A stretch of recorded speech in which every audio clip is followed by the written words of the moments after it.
కావట్లేదు. ఇది పార్లమెంటరీ భాషనా, ఇది ప్రజాస్వామిక భాషనా? మాకు అనరాదా ఈ మాటలు? రేవంత్ రెడ్డి గారికి నేను చెప్తా ఉన్నా, నీకు ఒక భాషలో వచ్చేమో తిట్లు, మాకు 3-4 భాషల్లో వచ్చు. తిట్టాలనుకుంటే మీ తాత జేజమ్మలు దిమ్మె తిరిగేలాగా తిట్టే శక్తి మాకుంది. కానీ ఇంత నికృష్టంగా, ఇంత అల్పంగా, ఇంత దారుణంగా మీరు ఏదైతే వ్యవహారం చేస్తున్నారో, ఇది ఎందుకు చేస్తున్నారో మాకు తెలుసు. ఎందుకంటే మీ అజ్ఞానాన్ని కప్పిపుచ్చుకోవడానికి. నీకు ఐఐటికి IIITకి అంతరం తెలియదు. ఐఐటికి IIITకి అంతరమే తెలియదు. నీకు బచావత్కు బ్రజేష్ కుమార్ ట్రిబ్యునల్కు తేడా తెలియదు. నీకు అసలు కృష్ణా బేసిన్ ఏందో, గోదావరి బేసిన్ ఏందో తెలియదు. నీకు అసలు తెలంగాణకి ఏం కావాలో తెలియదు.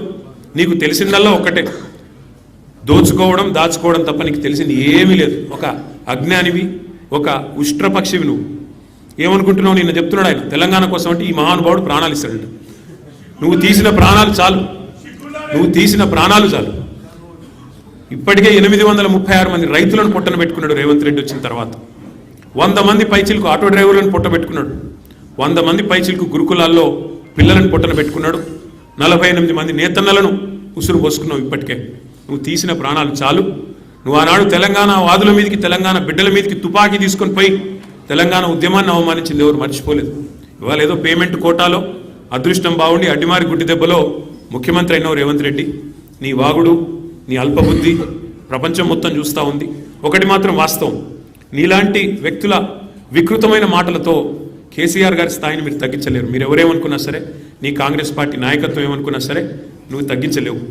ఇవాళ నదీ జలాల్లో తెలంగాణకు అన్యాయం జరిగింది దశాబ్దాలు కంటే. నిన్న ముఖ్యమంత్రి గారు ఒక మాట చెప్పారు, మాట్లాడుతూ అన్యాపదేశంగా చెప్పినాడు.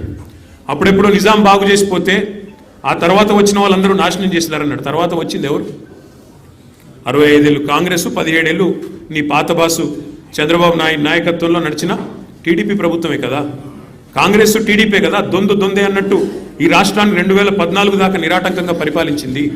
మరి నిన్న మీరు ఏ నిందారోపణలు అయితే చేశారో ఖచ్చితంగా దాని బాధ్యత, దాని యొక్క ద్రోహం ఏదైతే జరిగిందో తెలంగాణకు, దానికి పరిపూర్ణమైన బాధ్యత కాంగ్రెస్ పార్టీ వహించాలని చెబుతూ